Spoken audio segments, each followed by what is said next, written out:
Welcome to VoteProPot-Cast, the awards-winning cannabis news podcast brought to you by VoteProPot.com. Here are your hosts, Jay Britton and Andrew McCreadys.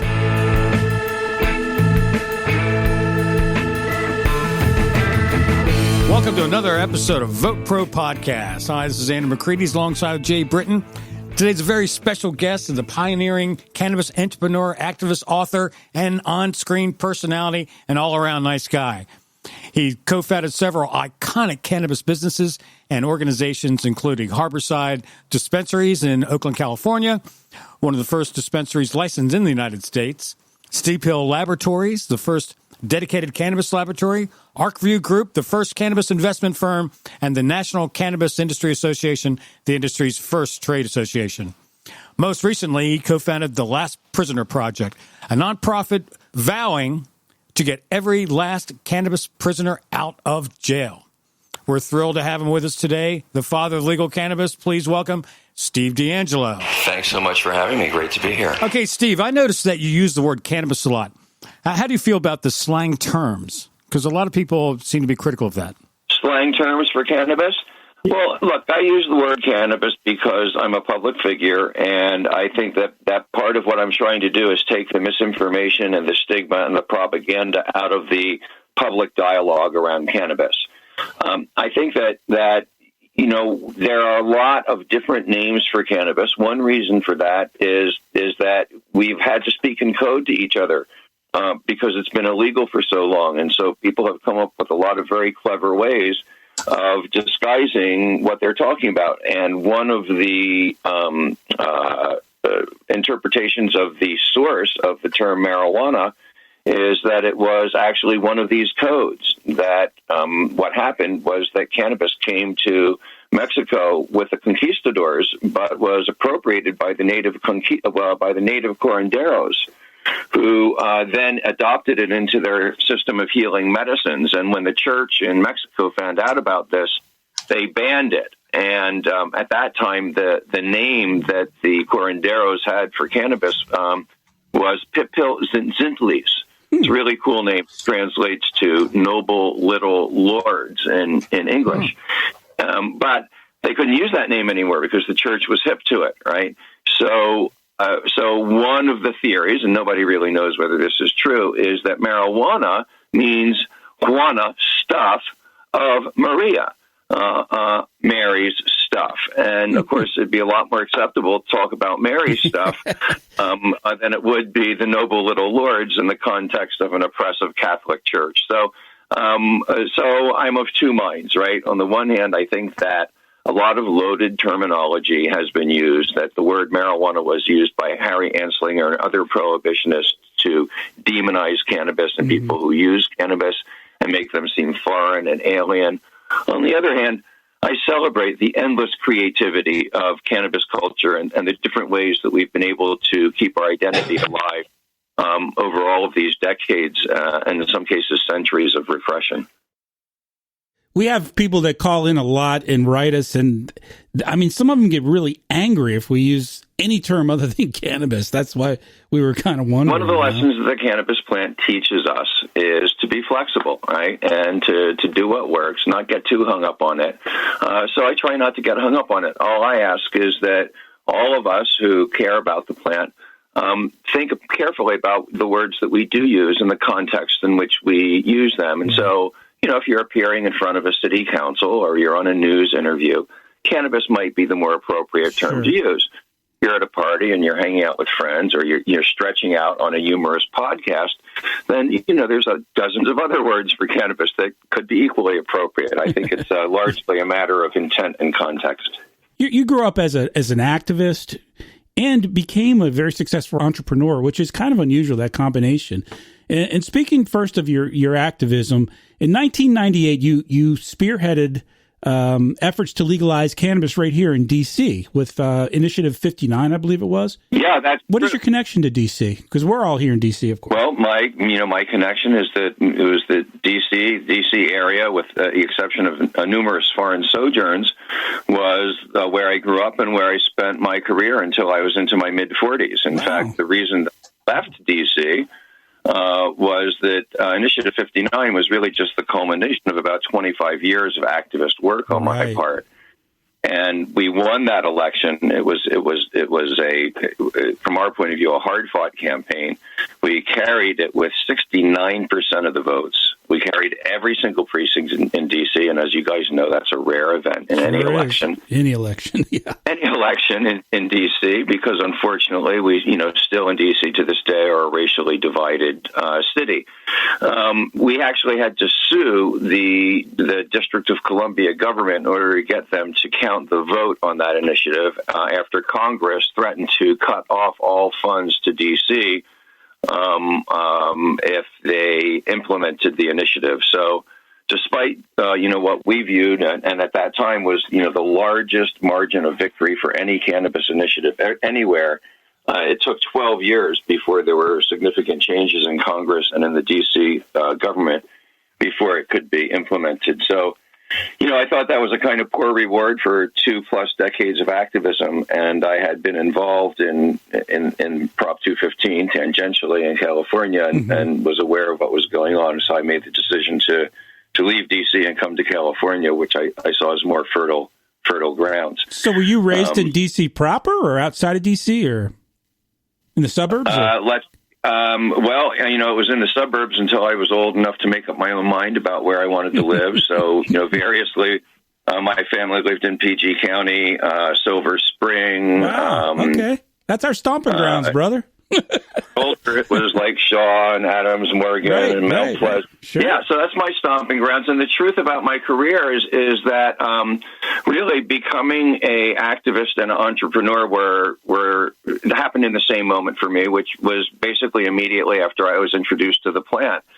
Right after I experienced cannabis, I had a few thoughts in quick succession. One was, wow, this stuff is really great, and I want it to be in my life. Where do I get it? How much does it cost? Well, if I buy a little bit more than that, how much does it cost? And how much can I sell the little pieces for? And I started in my entrepreneurial mind at 13 years old, starting doing those calculations. And then another thought quite immediately was, well, I'm not willing to be a criminal the rest of my life, so we have to change the laws. So it was really, the two things happened at once. From my point of view, if the government was going to make cannabis illegal and create an illegal cannabis trade, there was no more appropriate vehicle to use to raise money to end the cannabis laws than that cannabis trade. And so at a very early age, I made spreading this plant as far and as wide as I possibly could, with or without a license, a core part of my philosophy. Now, Steve, I've noticed that big corporations are becoming more and more involved in the industry throughout the country. And I believe that's inevitable, if not necessary, for the industry to grow and achieve its potential. But is there going to be room for small businesses, and what can we do to sort of ensure that? Well, we really need to make sure that there is room for a variety of different kinds of business models. Every other consumer in the United States has an opportunity to choose from small-scale craft producers all the way up to, very large scaled-up operations from luxury brands to budget brands and everything in between. And cannabis consumers deserve no less. What we need to do is ensure that the regulations provide for a level playing field. And when I say level, I don't mean just, in terms of the language of the statute, but that we really do create opportunities for small producers, that we really do create opportunities for people of color who have suffered disproportionately from cannabis prohibition. And we'll let the market decide what really works and doesn't work. Nobody really knows what service models, what kind of brands, what kind of product formats are ultimately going to be successful. We're still figuring that out. So we want to make sure that there's a level playing field for all models. And, corporate cannabis, absolutely, there should be corporate cannabis. We would not be seeing the reform that we're seeing all around the world today were it not for corporate cannabis and the political power that the investor class brings to this conversation. On the other hand, it shouldn't be the only kind of cannabis that we have. There should be other parts of the cannabis economy. There should be nonprofit parts of the cannabis economy. Like in many countries, They have cannabis associations where people just get together and they have little clubhouses and they hang out with each other and they share weed with each other. And it's like a social club. And you don't have to get a whole bunch of licensing and you don't have to go through a whole bunch of procedures. We should have room for that kind of social experience, that kind of casual nonprofit sharing of cannabis in our system. We should have room for the very, very small micro producers. We should make sure that there's appropriate support that's available for marginalized communities that traditionally aren't able to enter a new industry. We can do all of these things, and we should. I noticed that some large corporations are entering the industry and people from corporate America are entering the industry. And I find that although it's a new industry, it's an old market. And some of these companies, there's a company here in Maryland that had a problem. They understand the business, but they don't understand the culture. There was a company called Curio that tried to sue the state of Maryland to limit the number of grow permits they're going to give out. And social networking went crazy. They planned a protest in front of their facility, and they backed out, and they left a vapor trail. They backed out so fast. So are we seeing a problem with corporate America not understanding the cannabis culture? I think that you put your finger on one of the key problems that we're seeing today, which is that a lot of the people who have been successful at raising capital and obtaining licenses are people who come from mainstream business backgrounds, not cannabis backgrounds. And, all of us, to one degree or another, are prisoners of our own experience. And so you have a lot of people who are in very powerful positions in the cannabis industry today who either don't use cannabis at all, use it quite lightly, or whose experience is just very recent and very limited. And compounded on that, there seems to be, often an attitude that that the mainstream business guys are here now, and they're going to show all of the stoners how business is really done. Right. And as you related, it's not unusual that they fall over their own feet in an effort to do that, because cannabis as a product is incredibly complex. And it's a unique product, right? So, like another example, one of the things I see a lot is companies that are started by a lot of the new corporate guys, and their basic marketing angle is to new adopters. Mm-hmm. Okay, I get that, right? There's legal reform. There's a lot of people who are going to be trying cannabis, like these folks who have never tried it before, and there's a big market there. But what I know that they don't is that over time, cannabis changes people who develop a relationship with it, and people who are new adopters are either going to stay with cannabis or they're not. Right. And if they stay with cannabis, it's not going to take too long before they turn from new adopters into connoisseurs. Yep. And I often see branding approaches which completely understand that kind of intimate relationship that people have with the cannabis plant. About 10 years ago, you co-founded the ArcView Group, which brings together cannabis entrepreneurs and investors, kind of like a weed version of Shark Tank, I guess. Did that philosophy go into your starting of the ArcView Group? In other words, trying to put together socially conscious investors with cannabis entrepreneurs? Well, let's rewind a little bit to the time that we launched the ArcView Group. This was 2009. Mm-hmm. There were only, I think at that point, 3 or 4 medical cannabis states, and California was the only one that had, any kind of licensable industry at that stage. And we are still seeing raids by the federal government very, very frequently, so the immediate organizing impulse for NCIA was just that we could have a voice in the federal government and begin to engage in this debate and this dialogue.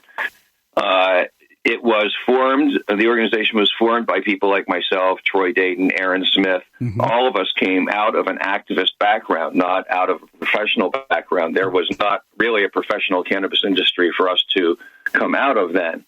And so the NCIA was imbued with our activist ethos and the lessons that we all believe that cannabis teaches us. And one of those lessons is to be radically inclusive, to make sure that there are not people who are left out of anything. Right? Just as human beings in general, we want to make sure that we have a wide embrace and that everybody has a place. And so that ethos, I think, was imbued in NCIA just implicitly because of who we are and what our orientation towards the world is. Let's talk about the Last Prisoner Project. This is something near and dear to our hearts because we talk about it a lot. And with new regulations coming out and, trying to incorporate expungement into those regulations, let's just throw a couple statistics at you here. There are over 40,000 individuals currently incarcerated for marijuana offenses in the U.S. And in the past decade, there have been over 15 million people arrested for cannabis. So you have co-founded an organization called the Last Prisoner Project. Tell us about it. Well, the purpose of the Last Prisoner Project is very simple. It's laser focused, and that is to bring every single cannabis prisoner home, to see them released from prison, return to their families, and given a decent shot at rebuilding the lives that have been stolen from them. The people who carried this plant through these years of prohibition aren't criminals. They're heroes who defied unjust laws to bring this incredibly valuable healing plant to light. And but for their efforts, we might well not be in the place that we are today. And so it's just a matter of simple, basic justice. Society has decided that this is no longer a crime. We all know that it never should have been a crime. And so people who are in prison now should not continue to be punished. Certainly not when we also have a legal industry that has already produced billionaires, more than one. Right. So you've got people making millions and billions of dollars off cannabis, and at the same time, you have people sitting in a jail because they had a couple joints on them in Georgia. It makes no sense at all. It's crazy. So what kind of things is Last Prisoner Project doing to move this ball forward? Well, the biggest accomplishment that I can announce to you is that Harvest, a large multi-state operator, has pledged to fund and is in the process now of developing our reentry retraining program. And this is a program that train people who are doing time on cannabis charges or who have been recently released to be able to come into the legal cannabis industry. And then we'll pair them up with jobs either at Harvest or at other legal cannabis companies. That's great. Got a few other things that we're doing that are not fully funded yet, but we are out raising. And one of the things that we want to implement in 2020 is our Clemency Program. There are now 10 adult use legal states in the United States, and we believe that the governors of those states should release anybody who's in those prisons for cannabis crimes. It's no longer a crime. People are doing it legally and making money. Our prisoners should come home, and the governors of those states all have the authority, with the stroke of a pen, with executive clemency, to bring our people home. And so we are engaging in talks with those governors' offices already. Excellent. And the basic deal that we're going to make with them is that we will help the governor's office develop a set of protocols that will allow them, instead of approving one clemency petition at a time, which is typically how it's done, takes a long time. There's not many staff members in the governor's office. Instead, we want to develop a list of parameters. If you meet these 8 points, Mr. Prisoner, and you don't meet these 3 points, then you qualify for executive clemency. We think we can get thousands of people out of jail in 2020 with this method. That's fantastic. That's great. Yeah, we had Keith Strop on. One of the concerns was guys and ladies that are incarcerated can't afford a lawyer to get out or to get their case in front of a judge or whoever. So I mean, I think that's fantastic. So they just have to meet a series of points. In other words, there was a nonviolent and, it was a possession, that kind of thing. Yeah, exactly. Right. See, the issue is that, no governor's office has very many people assigned to the review of clemency petitions. And typically they're very politically sensitive things, because if a governor releases the wrong prisoner and that prisoner does something that's outrageous, it could reflect poorly on the governor's next election. And so they're politically sensitive decisions, and there's only one or two people in any governor's office reviewing them. So there's just a bottleneck, right? But what we're saying is, look, in the case of thousands of cannabis prisoners who are nonviolent, who don't have any kind of record of other criminal behavior, there's a number of other parameters that could be looked at, but there would be parameters that were agreed upon with the governor's office. And then any prisoners who hit those parameters would be eligible for the clemency. And then what we would do on our part is we have already recruited a small army of pro bono attorneys who are just eager to work with individual prisoners and write up these individual clemency petitions. So we are going to need a fairly significant amount of money in order to fund that program, because we are going to need to have staff to coordinate with the governor's offices, to train all of the pro bono attorneys, to do all of the legal fees and filings, et cetera. But we think that it's a great way to get thousands of people out, really just in the course of a year. And I tell you, folks that are listening, you can go to Last Prisoner Project, I believe it's .com or is it .org, Steve? That's .org. .org, and you can donate. Please do. I mean, this is a fantastic operation and something we all should be helping out with. And for those of you who are in decision-making roles in cannabis companies, we are there's a couple of programs to tell you about. Number one is our Freedom for All CO program. Any company that pledges $1,000 a month, hopefully more, but at least $1,000 a month, will have the right to place our Freedom for All seal, which is this beautiful seal with a breaking chain on it. Very recognizable on any of their products, website, advertising, whatever, to indicate to consumers that they are supporters of the project. And we believe that cannabis consumers are going to vote with their dollars and reward those companies. That's a great idea. The second program is a program called Roll It Up for Freedom. And we are asking cannabis dispensaries, retailers of all kinds, to offer cannabis consumers the option of rounding up their purchase to the next dollar and then making a contribution of that change to the Last Prisoner Project. Between those two programs, if we can get 100 or 200 companies involved, we think that we can get this, this next level of activity funded. That's great. Well, we can promise you that VoteProPot will be backing and supporting the Last Prisoner Project on every episode. Absolutely. Okay, now, Steve, we did a story a couple months ago about comparing the new cannabis industry with the alcohol and how alcohol after prohibition. And we noticed that at the end of alcohol prohibition, a lot of the majority of the money invested into the alcohol industry in the United States was invested before it was ever re-legalized, before the 18th Amendment was passed, whatever it was.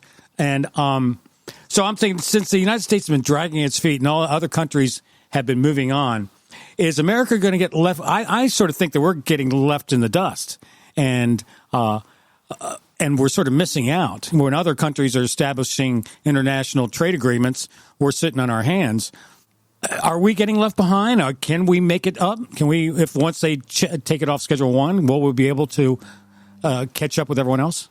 I have a lot of faith in the power of American ingenuity and innovation, but I have to tell you that the continuing refusal of the federal government of the United States to accept the scientific evidence and legalize cannabis and open up the U.S. public exchanges and give us interstate and international trade represents the single greatest giveaway of American wealth that I have ever witnessed, certainly in my lifetime.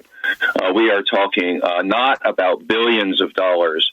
We are talking about trillions of dollars. An industry which I believe is destined between industrial, therapeutic, and spiritual uses of cannabis to be, by dollar value, the most important industry in the world. We created it in this country. Mm-hmm. It was our baby, right? And we are being locked out of participating in it by our own elected officials. Crazy. It is a travesty. It's ridiculous. It's crazy. You know, there's talk about picking the Mount Rushmore of weed, picking out what four people would you put on Mount Rushmore. So besides you, Steve, who are the other three? Well, I think you'd have to put Dr. Meshulam up there. He would certainly be a candidate. Agreed. I think you would also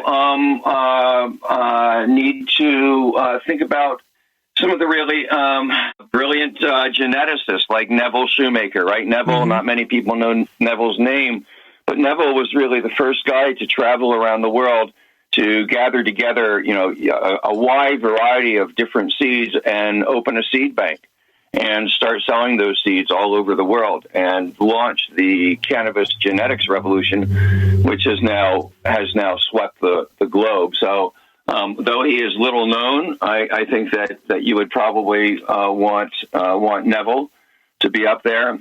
I think you certainly have to have Jack Herer up there. Okay, I think that now there's probably not enough room on this imaginary Mount Rushmore for everybody who I think belongs up there. I think that Brownie Mary, Brownie Mary Rathbun belongs up there. Absolutely. I think that Dennis Barone belongs up there. I think that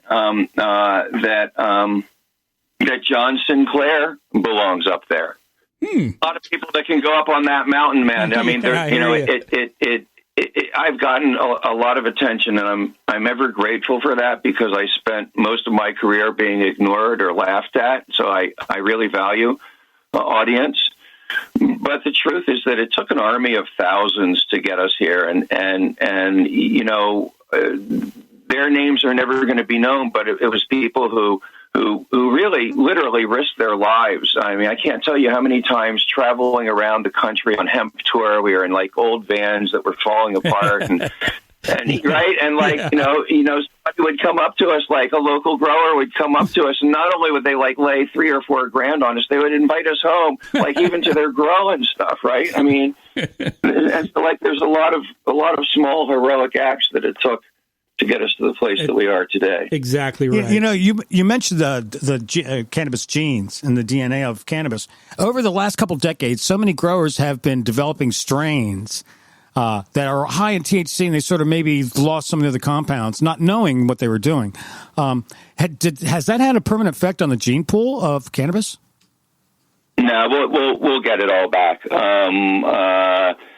We are now just really emerging into what's going to be the golden age of cannabis genetics. Mother Nature was so kind to us, so generous with this plant. It's 140 different cannabinoids that we know of so far, and every one of them we've looked at has some kind of therapeutic effect. Add to that the 50-plus terpenes that we believe, maybe 150 terpenes that can be present in the cannabis plant, and all various different combinations. We will develop genetics over the course of the next decades and centuries that will express all of those varieties. There's going to be some challenges. We will never know what we lost and what we didn't get. Right. But I think that there have been people who, for the past couple of decades, even as the hybridization has been going on, have been farsighted, have gone into the hills, have gone into the far reaches of the growing areas, and have those land-raised strains. And so I know people around the world in their own respective countries who have worked on developing land-raised banks. I know that there are a number of Dutch companies and Spanish companies that have done the same thing. So I think to the contrary, that what we're going to see in coming years is an explosion of new types of cannabis that have, what is a variety of cannabis that's rich in CBG and THCV going to feel like? We don't know yet, but we're headed into that future. Steve DeAngelo has a book called The Cannabis Manifesto, A New Paradigm for Wellness. Excellent book. You can find him at stevedeangelo.com. Please check out thelastprisonerproject.org. Steve, is there any other way people get hold of you or anything else you'd like to leave folks with? Let's see. I am on Facebook at the Steve DeAngelo, and I am on Instagram at steve.deangelo and Twitter at Steve DeAngelo. Steve, thank you very much for your time. Yeah, Steve, thank you so much. I would love to have you on the show again sometime. I had 6 cards of questions, and I only got through one of them. So, sorry, I stretch out a little bit when I'm given the chance, but okay. I'm always happy to do this. Favorite part of my job. You guys were asking great questions, so I look forward to the next time. One last short one. Any plans on retirement? Is there plans for a Harborside retirement community? Well, there may be plans for a retirement community, but one of the facts about my career is that I'm an old yippie, a member of the Youth International Party, known as the court jesters of the New Left. We came out of the 1960s and roared into the 1970s, and like old CIA agents, old yippies don't retire. Same with us, brother. There you go. Same with us. There you go. Steve, thanks very much. Yeah, man, we love you, brother. You're great, and we're going to be supporting you on every podcast.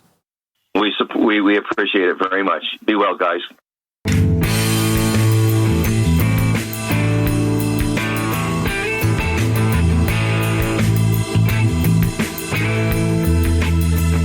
Wow, that was great, man. I'm so happy we finally got Steve DeAngelo on the show. Steve's the shit. He is the father. Is that what they call him? The father of the cannabis industry. So the big hoon of cannabis. I tell you what, he's intimidating because Steve knows everything about everything to do with cannabis. He's a really bright guy, man. And it's so rare to run across someone who is not only a successful activist. In other words, he's not just out protesting. He's out getting shit done. He's actually getting shit done. Not only that, but he's a very successful entrepreneur. And let's face it, Andrew, being an entrepreneur, A, is not easy.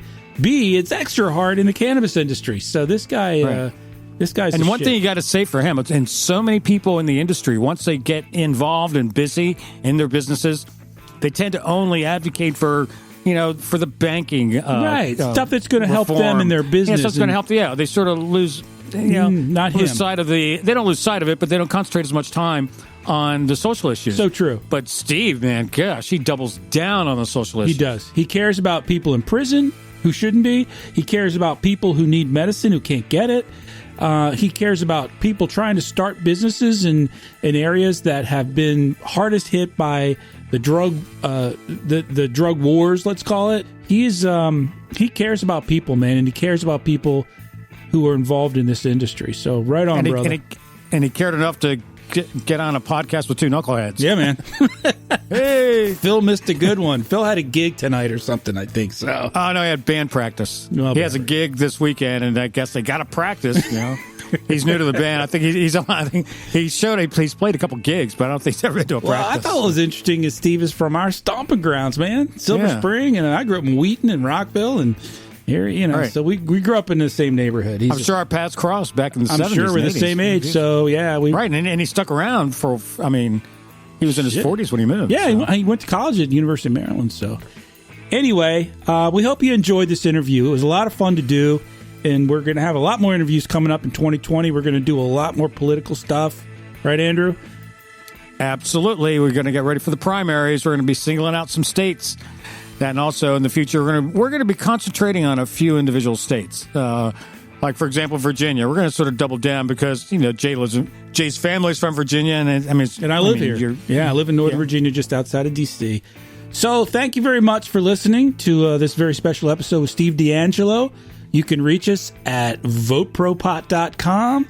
You can send us an email at podcast@VoteProPot.com. You can call our message line at 240-257-2441. And please do, and we'll play your message on the show. And please like, follow, and share us on social networking. Just go to Facebook, LinkedIn, Twitter, and Instagram and do a search for Vote Pro Pot. Lock me up, find me good, label me a menace to your quiet neighborhood. I don't grow no plants, the state says I can't. That's not freedom, freedom, freedom. That's the point. Smoke a bowl, I roll a joint, do what I want. If I hurt nobody, that's the point. And if I want to get high, why shouldn't I? That's not freedom, freedom, freedom. That's the point.